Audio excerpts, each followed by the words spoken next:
The core to stable dominant designs are regulations and standards. What do I mean by that? Well, here's a small fluorescent light bulb. These things, fluorescents have been used for years in businesses, in buildings, industrial, commercial kind of stuff, but they weren't ubiquitous in the home, even though they're incredibly energy saving compared to the traditional incandescent light bulb. Why? It wasn't until they figured out how to make the ballast smaller and then put it together with the standard socket so you could put it into any light fixture that the fluorescent light bulb became ubiquitous. In other words, there's a standard out there for plugging things in. We see plug-in standards all kinds of places. Here's another plug. Let me zoom in one more time. This is the plug for a microphone. If I don't have this, it doesn't work anymore. That's why I need the adapters to plug it into my iPod or my MP3 player. Here's another kind of plug. We have different plugs in different countries, but this is a power plug. This is an old pencil sharpener, electric pencil sharpener. Here's the plug that goes into the wall. There's a standard for that. There's the RS-232 port. Standards solidify, ossify dominant designs so that you can design and know what's going on. Notice that when you try to break away from a dominant design, there's a penalty. A number of years ago, we did a project for a small firm out in Arizona.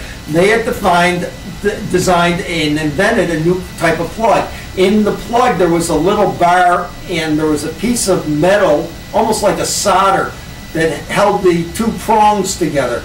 If the plug overheated, the solder melted, the prongs split apart. It was a safety device, so a socket, or rather a plug doesn't overheat, burn down the house. Very attractive from that standpoint. Cost almost nothing to make, so you would think that it would come in no-brainer. The problem was when they designed it, they forgot they needed UL certification. And they didn't design the plug to be easily certified by UL. Because they were a small money, they couldn't afford the fee that UL charges if you want to develop a new testing protocol. Thus, they had to bear the full cost. That was the showstopper for them. They were not able to get to market.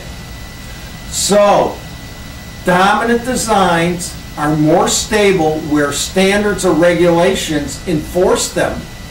That happens over time because there are certainly utilities for everybody to have the same way to plug things together or to understand what's going, train for the dominant design, develop certification programs for people so they can work with technology based on the dominant design, like people get a radiography certification to work with X-ray machines and so on.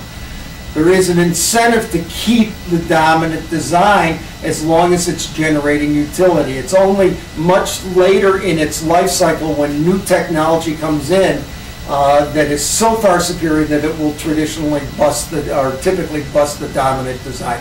That new technology tends not to come in as a direct competitor to the dominant design. It comes in some kind of little niche field, like our zipper came in as a competitor to the buttons, but it came in saddlebags for the military and galoshes, not as a ubiquitous thing for clothing. Okay, now that we've introduced dominant designs and we've talked about how they get solidified and stabilized, let's move on to our next